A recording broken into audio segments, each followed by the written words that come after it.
Hello valued viewers, I hope you're all doing very well. You guys have asked me to do a scenario showing the very modern American hypersonic air-to-ground missile, the AGM-183 ARRW.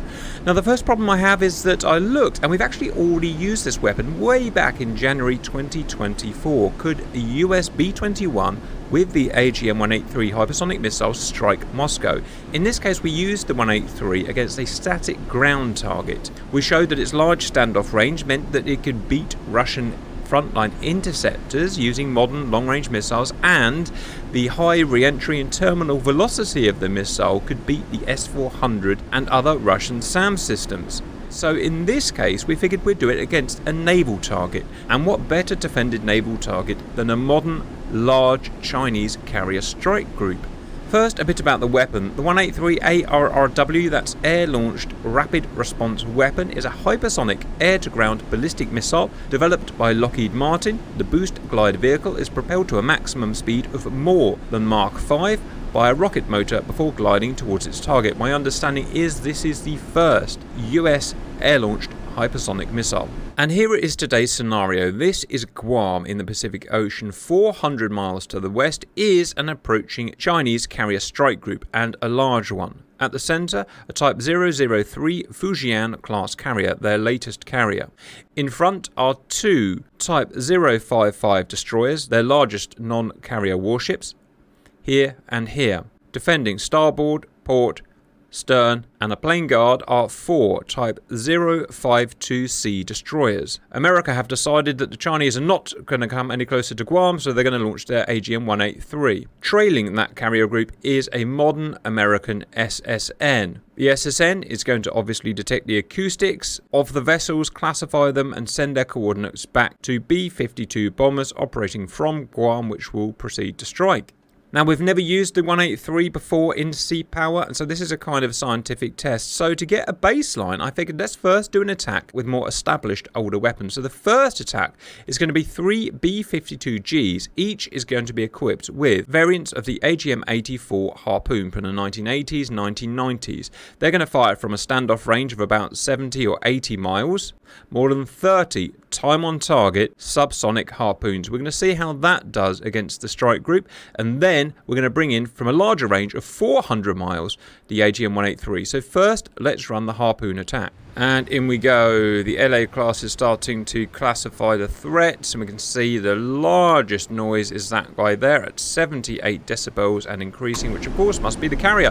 Let's have a quick look at the defenses of the carrier. We've got Fujian here with full operational air wing.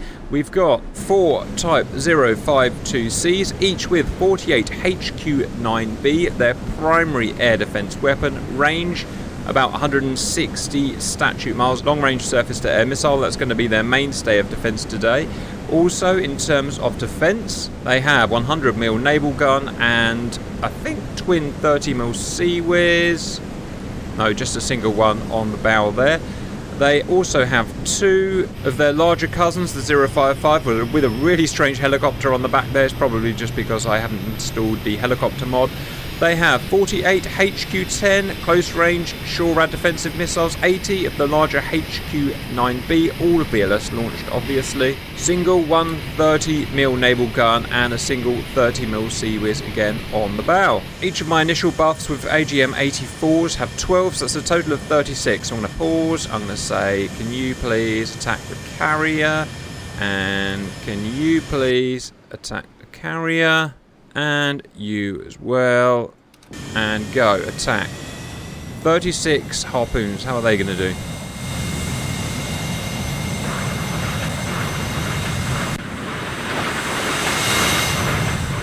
All familiar with the Harpoon, obviously, subsonic non-stealth cruise missile. Their biggest advantage today is going to be their numbers, and the fact that they're all going to arrive at the target at the same time at different vectors. It's the best chance they're going to get, presumably. They've got quite a ways to go, so I'll speed forward now. Within 20 miles now, not long before they see them with their over-the-horizon sensors. Who's going to see them first? Oh, 055 already firing. Huge rate of fire.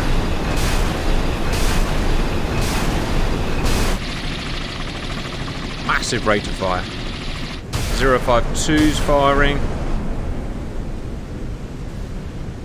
Vast amount. Oh, you can see them, look, exploding on the horizon. Making mincemeat of them.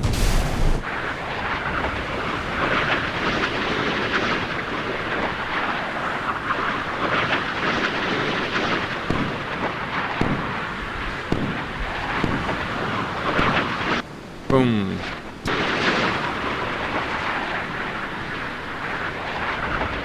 Just approaching 10 miles now.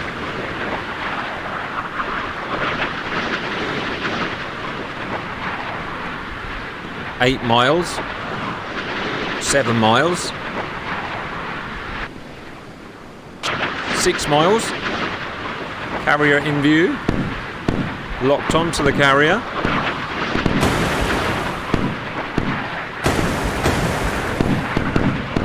4 miles. And destroyed.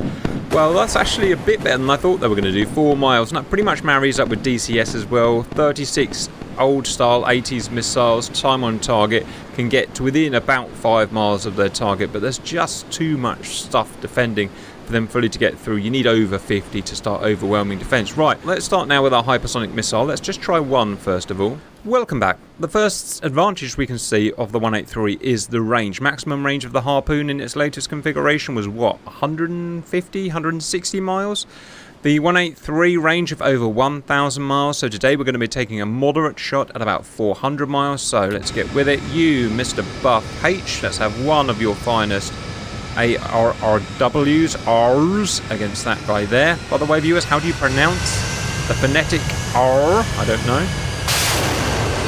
Missile away. Real missile fired by B1s, I believe, not buffs, but today buffs will do. First thing the missile's going to do is get to altitude, because of course it is a ballistic missile. As you can see, its credentials down at the bottom left: 700 knots, 800 knots, 900 knots, 50,000 feet.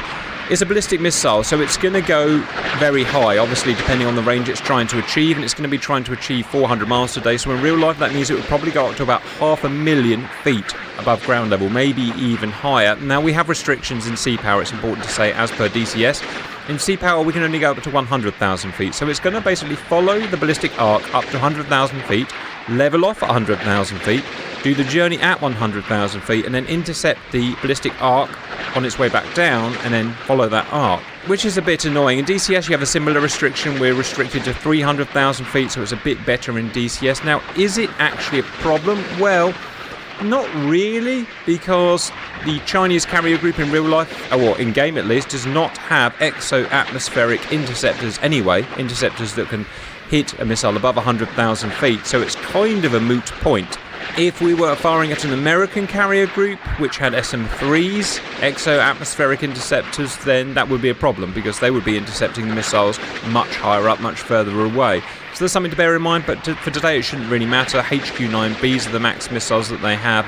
They're going to intercept at a maximum of about 80, maybe 90,000 feet, so it's going to work okay. It's topped out now at 3,300 knots, which is what, 5.5 times the speed of sound, question mark? It was fired at 0200 hours, it's now 2.5 minutes in, so even at more than 5 times the speed of sound, it's still going to take minutes to do 400 miles. 4 minutes. 5 minutes. 6 minutes. Slow down now. Let's go and check out the carrier group. No obvious sense of urgency. Back to missile, approaching 6.5 minutes. At some point we're going to intercept that ballistic arc and it's going to head downwards. Heading on for 7 minutes. Getting closer, and there we go. We've intercepted the arc. Now it's going to have a look at the carrier group. No missiles out yet, or is that? Yes, missiles out already, just as it goes past. Oh Jesus, it's descending so quickly. 80,000 feet, 70,000 feet, 60,000 feet. One interceptor out. I'd expect more, but that's its choice. 2 interceptors out. Miss. And a hit. Okay, well there you go. We have an interception. That's interesting. Could it be intercepted in real life? Well, sure, why not? It's just a ballistic missile at the end of the day. It's going to be... Ooh, what was that? We have a hit. No, we don't. What did we have? I don't know. I don't know what that was. Probably ordnance exploding. In real life, could it be shot down? Sure, why not? It's not an uninterceptable missile, from what I understand. It's just very difficult to intercept. Let's fire some more. Let's start again and fire some more. So, you, sir, let's have one of these, and go. And you, sir. Let's have one of yours. And go. And you, sir. Let's have one of yours. And go.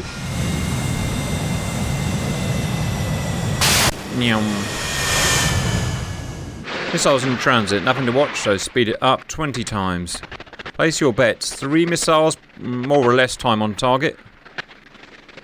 400 miles. 6 minutes in, let's just go and check the carrier fleet and make sure everything's good. We have radars on, we have weapons free, so I'm pretty sure they're ready to fire. Check the missiles. 6.5 minutes, not long before they start diving down. Let's check out carrier group. Nothing firing yet. Missiles are not descending yet. 30 miles out. Oh, it's tense. It's tense. It's tense. It's tense. Come on. Fire, fire, fire. Missiles out. Not many missiles out. Yes, missiles out. Multiple missiles out. All going to hell. Right, here we go. First one. You just get so little time to react, don't you? Missed. Hit.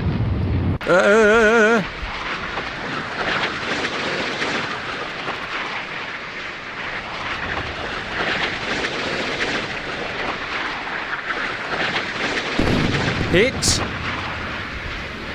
Oh, Jesus. What a defense.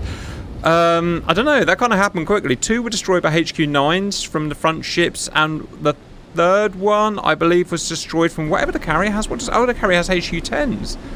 All right. I mean, it was close. I mean, the first one, the single one we did, was intercepted, you know, several miles up. This was just a couple of miles before it hit the carrier. Let's just add a couple more in then. So it's probably easiest if I just go here. You, 1, go. You, there. You, there. All right, 5 missiles. Go, go, go. Boom. Gasson. Right through the plane. That's just how we do it. Right, off they go. Time on target, worst possible case scenario. 4 minutes, 5 minutes. Slow down, check the Chinese. If you're onto sea power, you'll know that the AI-controlled vessels will just love nothing more than to turn their radars off in the middle of combat, become ineffective. Everything looks okay. Back to the missiles. 25 miles out. We are 7 minutes in. Dive, dive, dive. Missile descending. Carrier fleet in view. I think I'm going to go to half-time, viewers, just to help us. My old man eyes just can't keep up. So half-time now. Okay, increasing amount of threat. So increasing amount of missiles coming out. Miss. Hit.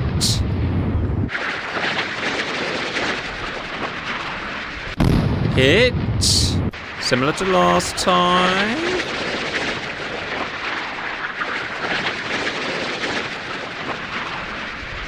Go back to full time. HQ-10's out. Hit. I can't.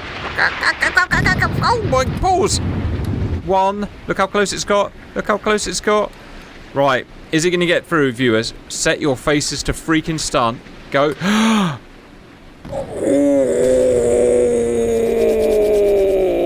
wow. What an explosion that was. Something really went up. So, 5. I won't bother with 4 because I can see 5 is what's needed. So 1 was taken down with absolute ease. They didn't even bother firing more than about 3 or 4 interceptors. I don't know how many they fired, but quite a few. 3 was next, and it was intercepted, but, you know, it was more difficult. More interceptors had to be fired. 4 was just taken down. All the ships were firing, and lots of missiles were coming out from everyone. And 5, it was just too many to get through. And amazingly, it's about the same as DCS as well. Probably more coincidence than, you know, but not freaking bad. So, I can't really take that much further, can I? You've got a decent, modern 2025 Chinese carrier strike group with all of their most modern stuff. If you absolutely have to put it out of action, then I suggest 5 AGM-183A should do the job. I hope that was interesting, and bye-bye.